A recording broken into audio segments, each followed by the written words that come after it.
રાપર તાલુકાના નાનકડા એવા વરણુ ગામમાં દાયકાઓથી ચાલી આવતી સમરસતાની પરંપરા આ વખતે તૂટી છે।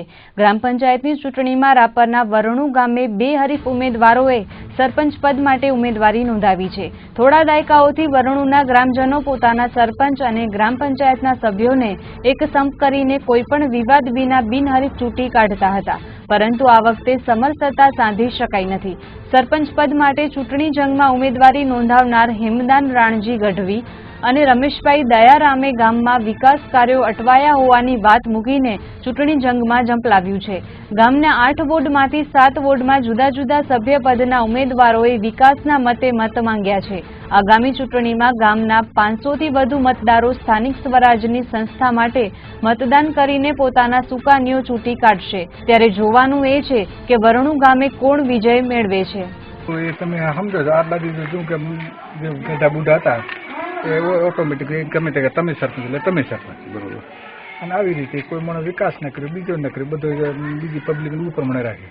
અમારે ત્યાં પરંપરાગત ચાલી આવતી હતી કે જે બિનહરીફ ચૂંટણી થઈ રહી હતી તેના કારણથી જે ગામનો વિકાસ નથી થયો। આજે અમારા ગામની અંદર પાણીની તકલીફ છે, બરોબર, અને બસની પણ અસુવિધા છે।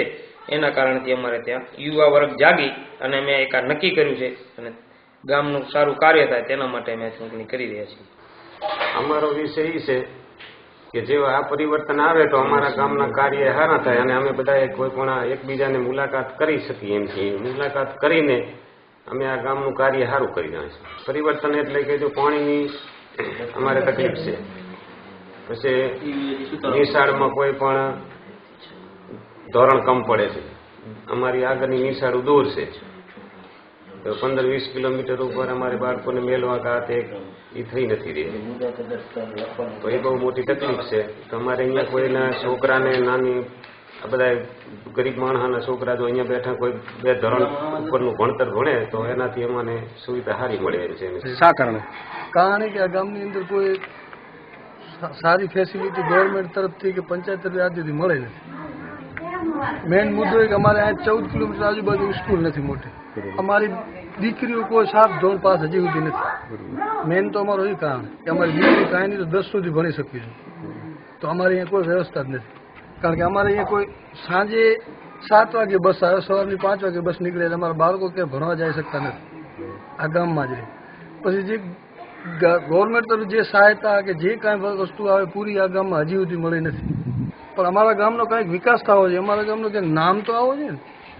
અમારા ગામમાં 5-7 જણા ભેગા થઈ અને યોગ્ય એમને લાગે એને સરપંચ બનાવી, અને વસ્તી જે ગરીબ હોય એમને કોઈને પૂછવામાં નથી આવતો કે આ વસ્તુ તમને મંજૂર છે કે નથી, આ માણસ શું છે, કોણ શું છે, હજી સુધી કોઈ વ્યક્તિની આમ આદમીની પૂછા થઈ નથી આટલા દિવસ।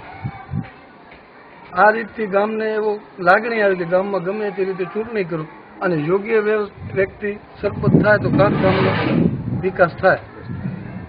અમારા ગામમાં આજ સુધી કચરા હજી નથી ઉપાડ્યા, અમારા ગામમાં ખોટા પાણી વાળા વેરા લેવાય, અમારા ગામમાં હજી પાણી જેવી કોઈ ફેસિલિટી નથી, પાણી વેરો ભરાય, પછી આ શેરી વેરા લેવાય, કચરા સાફ સફાઈના વેરા। હજી અમારા ગામમાં હજી કોઈ નગરપાલિકા કે ગવર્મેન્ટ હજી કોઈ કચરા વાળો અમે નથી જોયું, મને 44 વર્ષ થયા।